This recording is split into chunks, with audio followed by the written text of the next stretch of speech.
वैष्णवे नमः। बृहस्पतिश्वर महादेव की जय। आज है गुरुवार अर्थात बृहस्पतिवार। आज के दिन गुरुवार की व्रत कथा सुनना सबसे अधिक सुखद परिणाम देने वाला होता है। अगर आप व्रत करते हैं तो अति उत्तम है, नहीं कर पाते हैं तो आज की व्रत कथा जरूर से सुने। इस दिन बृहस्पतिश्वर महादेव का पूजन किया जाता है।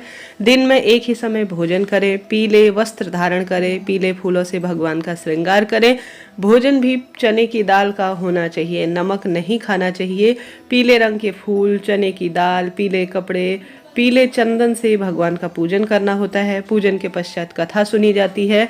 इस व्रत के करने से बृहस्पति जी अत्यंत प्रसन्न होते हैं और धन और विद्या का बहुत अधिक लाभ होता है। स्त्रियों के लिए यह व्रत सबसे अधिक सफल होता है। इस व्रत में केले वृक्ष का पूजन किया जाता है। कथा बहुत ही सुंदर है, ध्यान से सुनिएगा और अंत तक बने रहिएगा। चैनल पर नए हैं तो लाइक करें, शेयर करें, सब्सक्राइब करें और कमेंट्स में जय श्री हरि विष्णु हर हर महादेव लिखना ना भूले।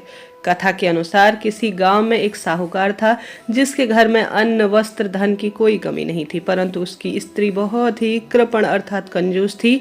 किसी भिक्षार्थी को कुछ भी नहीं देती, सारे दिन घर में कामकाज में लगी रहती थी। एक समय एक साधु महात्मा बृहस्पतिवार के दिन उसके द्वार पर आए और भिक्षा की याचना की। स्त्री उस समय घर के आंगन को लीप रही थी। इस कारण साधु महाराज के कहने से वह जो है कहने लगी कि महाराज जी, इस समय तो मैं घर लीप रही हूँ, आपको कुछ भी नहीं दे सकती। फिर किसी दिन अवकाश के समय आना। साधु महात्मा खाली हाथ चले गए। कुछ दिन के पश्चात वही साधु महात्मा दोबारा आए। उसी तरह भिक्षा की याचना की। साहूकारनी उस समय लड़की को खाना खिला रही थी। कहने लगी, महाराज मैं क्या करूं, मुझे बिल्कुल ही समय नहीं है, अवकाश नहीं रहता है, इसलिए आपको भिक्षा भी नहीं दे सकती। तीसरी बार महात्मा आए तो उनसे वह कहने लगी और कैसे भी न कैसे उन्हें टालने की उसने सोची, परंतु महात्मा जी कहने लगे कि यदि तुमको बिल्कुल ही अवकाश हो जाए और तो क्या तुम मुझे भिक्षा दोगी? साहूकारनी कहने लगी, हाँ महाराज जी, ऐसा हो जाए तो बड़ी आपकी कृपा होगी। तो साधु महात्मा जी कहने लगे, अच्छा मैं एक उपाय बताता हूँ, तुम सुनना। तुम बृहस्पतिवार को थोड़ा सा देर उठना अर्थात दिन चढ़ने पर ही उठना और घर के सारे में झाड़ू लगाकर घर के एक कोने में जमा कर देना। घर में चूल्हा चौका इत्यादि मत बनाओ। फिर स्नान आदि करके जो है घर वालों को कह दो सभी को कि दाढ़ी मूछ अर्थात हजामत बनवा ले। रसोई भी बनाओगी ना तो तुम अपने जो चूल्हे है उसके पीछे रख देना, सामने कभी मत रखना, अर्थात भगवान को भोग इत्यादि कभी मत लगाना। साथ ही इस बात का ध्यान रखना कि शाम के समय अंधेरा होने के बाद ही घर में दीपक जलाना। और बृहस्पतिवार को पीले कपड़े मत पहनना, नहीं पीले रंग की चीजों का भोजन करना। यदि ऐसा करोगी तो तुमको घर का कोई भी काम करना नहीं पड़ेगा।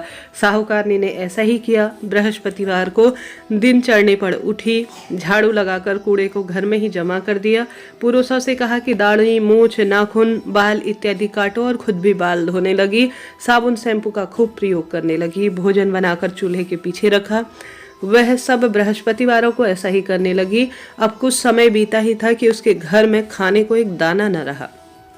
थोड़े ही दिन में वही महात्मा फिर आए और भिक्षा मांगी, परंतु सेठानी ने कहा कि महाराज मेरे पास तो खाने को अन्न भी नहीं है, अब मैं आपको क्या दूं? तब महात्मा ने कहा कि जब तुम्हारे पास सब कुछ था तब भी तुम कुछ नहीं देती थी, अब पूरे दिन तुम्हारे पास समय ही समय है, अवकाश ही अवकाश है, तब भी तुम मुझे कुछ नहीं दे रही हो।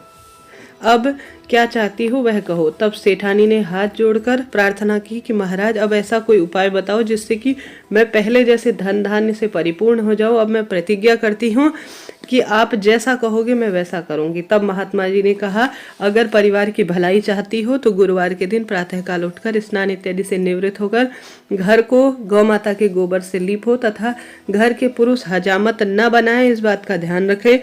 दान करे, भूखों को अन्न जल इत्यादि देते रहा करो। शाम को जब प्रदोष काल हो अर्थात ठीक शाम का समय हो तब घर में दीप का उत्सव करो अर्थात दीपक लगाओ। यदि ऐसा करोगी तो तुम्हारी सभी मनोकामना बृहस्पति देव की कृपा से पूर्ण होगी।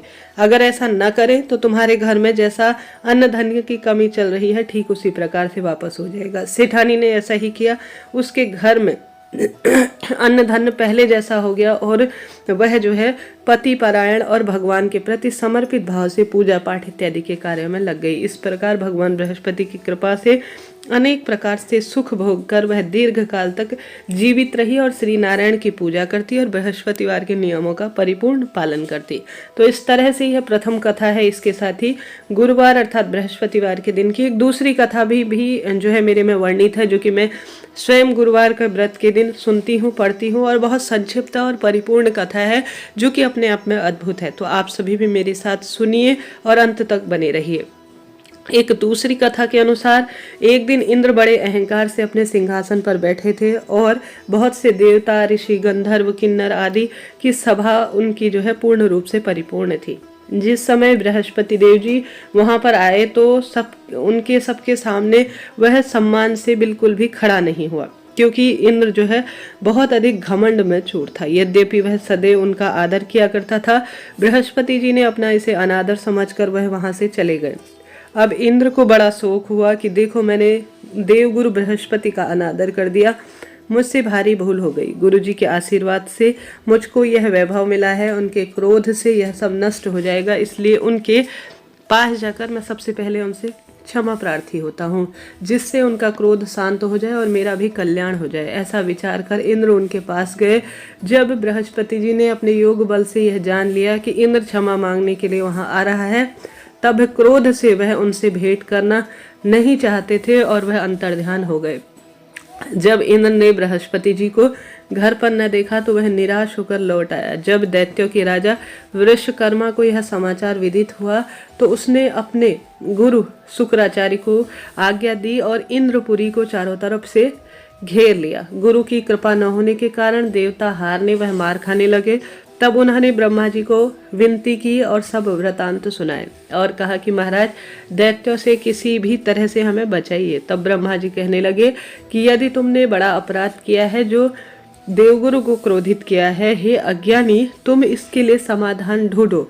अब तुम्हारा कल्याण इसी से हो सकता है कि तुम त्वष्टा ब्राह्मण का पुत्र विश्वकर्मा, जो कि बड़ा तपस्वी और ज्ञानी है, उसे अपना पुरोहित बनाओ, तभी तुम्हारा कल्याण हो सकता है। यह वचन सुनते ही इंद्र त्वष्टा ऋषि के पास गए और बड़े विनीत भाव से त्वष्टा ऋषि से कहने लगे कि आप हमारे पुरोहित बनिए, जिससे कि हमारा कल्याण हो जाए। तब त्वष्टा ऋषि ने उत्तर दिया कि पुरोहित बनने से तपोबल घट जाता है, परंतु तुम बहुत विनती कर रहे हो, तो इसलिए मेरा पुत्र विश्वरूपा पुरोहित बन जाएगा, तुम्हारी रक्षा करेगा। विश्वरूपा के पिता की आज्ञा से पुरोहित बनकर ऐसा यत्न किया कि हरि इच्छा से इंद्र वृषवर्मा को जीत कर जो है इंद्र आसन पर स्थित हुआ। विश्वरूपा के 3 मुख थे। एक मुख से वह सोमपल्ली लता का रस निकाल कर पीते थे, दूसरे मुख से वह मदिरा पीते और तीसरे मुख से अन्न इत्यादि भोजन रूप में ग्रहण करते थे। इंद्र ने कुछ दिनों उपरांत कहा कि अपनी कृपा से मैं यज्ञ करना चाहता हूँ। जब विश्वरूपा की आज्ञा अनुसार यज्ञ आरंभ हुआ, तब एक दैत्य ने विश्वरूपा से कहा कि तुम्हारी माता दैत्य की कन्या है, इस कारण हमारे कल्याण के निमित्त एक आहुति दैत्यों के नाम से भी दे देना, तो बहुत तुम्हारी कृपा होगी। विश्वरूपा उस दैत्य का कहा मानकर आहुति देते समय दैत्य नाम भी धीरे धीरे कहने लगे। इसी कारण यज्ञ करने से देवताओं का तेज नहीं बढ़ा। इंद्र ने यह वृतांत जानते ही वह क्रोधित होकर विश्वरूपा के 3 सरों को क्रोधवश काट डाले। मद्यपान करने से भौरा, सोमपल्ली पीने वाले से कबूतर और अन्न खाने वाला उसके मुख से तीतर बन गया। विश्वरूपा के मरते ही इंद्र का स्वरूप ब्रह्म हत्या के प्रभाव से पूर्ण रूप से बदल गया। देवताओं के 1 वर्ष पश्चात ही वह ब्रह्म हत्या का जो है पाप पूर्ण रूप से उनके जीवन पर चढ़ गया, जिस कारण सभी देवता बहुत अधिक परेशान थे और प्रार्थना करने लगे कि हे ब्रह्मा जी, बृहस्पति जी के सहित हमारे जीवन में जो कष्ट आए हैं देवगुरु बृहस्पति के नाराज होने से, अब उनका कैसे निदान हो। तब ब्रह्मा जी ने और देवगुरु बृहस्पति ने इंद्र के इन सभी पाप कर्मों से निवृत्ति होने के लिए, उसे ब्रह्म हत्या के दोष से मुक्ति पाने के लिए और गुरु के दोष से मुक्ति पाने के लिए उस कार्य के 4 भाग किए, अर्थात ब्रह्म हत्या और गुरु के पाप से मुक्ति के लिए 4 भाग किए उसके पाप के। उनके में से 1 भाग पृथ्वी को दिया, जिसके कारण कहीं कहीं पर धरती ऊंची नीची है और वह बीज बोने के लायक भी है। साथ ही ब्रह्मा जी ने यह भी वरदान किया कि जहाँ पर भी पृथ्वी में गड्ढा होगा, कुछ समय पाकर वह स्वयं ही भर जाएगा। दूसरा भाग इसका वृक्षों को दिया गया, जिसमें से कि गोंद बनकर बहता है। इसका कारण गूगल के अतिरिक्त सब गोंद अशुद्ध माने जाते हैं। वृक्षों को भी यह वरदान दिया कि वह ऊपर से सूख जाएंगे फिर भी उनमें से जड़ फूटती रहेगी। तीसरा भाग स्त्रियों को दिया गया। इसी कारण से हर महीने स्त्री रजस्वला अर्थात मासिक धर्म होकर पहले दिन चंडालनी, दूसरे दिन ब्रह्मघातिनी, तीसरे दिन धोबिन के समान रहकर चौथे दिन शुद्ध हो जाती है और संतान उत्पत्ति का उन्हें वरदान दिया। चौथा भाग जल को दिया गया जिसमें से फेन और शेवाल आदि जल के ऊपर आ जाते हैं। जल को यह वरदान मिला कि जिस चीज में डाला जाएगा वह बोझ में बढ़ जाएगी। इस प्रकार इंद्र को ब्रह्म हत्या के पाप से मुक्ति मिली। अब जो यह कथा सुनता है, बृहस्पति जी महाराज का पूजन करता है, उसके जीवन में सब सुख, समृद्धि, धन, संपदा और पुत्र पौत्र का वरदान मिलता है। तो मेरे साथ आप सभी भी बोलिए देव गुरु बृहस्पति जी की जय। हर हर महादेव। ओम श्री विष्णवे नमः। अब इसके साथ ही आप और मैं बृहस्पतिवार की सुंदर आरती भी गा लेते हैं। देर न करते हुए शुरू करते हैं। मेरे साथ आप सभी भी बोलिए ओम जय बृहस्पति देवा, जय जय बृहस्पति देवा, छिन छिन भोग लगाऊं कदली फल मेवा। ओम जय बृहस्पति देवा, तुम पूर्ण परमात्मा, तुम अंतर्यामी स्वामी, तुम अंतर्यामी, जगत पिता जगदीश्वर, तुम सबके स्वामी। ओम जय बृहस्पति देवा, चरणामृत निज निर्मल, सब पातक हरता, प्रभु सब पातक हरता, सकल मनोरथ दायक, कृपा करो भरता। ओम जय बृहस्पति देवा, तन मन धन अर्पण कर, जो जन शरण पड़े, प्रभु जो जन शरण पड़े, प्रभु प्रकट तब हो कर आखर द्वार खड़े। ओम जय बृहस्पति देवा, दीन दयाल दयानिधि, भक्तन हितकारी, प्रभु भक्तन हितकारी, पाप दोष सब हरता, भव बंधन हारी। ओम जय बृहस्पति देवा, सकल मनोरथ दायक, सब संशय तारो, प्रभु सब संशय तारो, विषय विकार मिटाओ, संतन सुखकारी। ओम जय बृहस्पति देवा, जो कोई आरती तेरी प्रेम सहित गावे, प्रभु प्रेम सहित गावे, ज्येष्ठानंदन बंदन सो निश्चय पावे। ओम जय बृहस्पति देवा। आप सभी मेरे साथ बोलिए ओम श्री विष्णवे नमः। जय भगवान विष्णु की।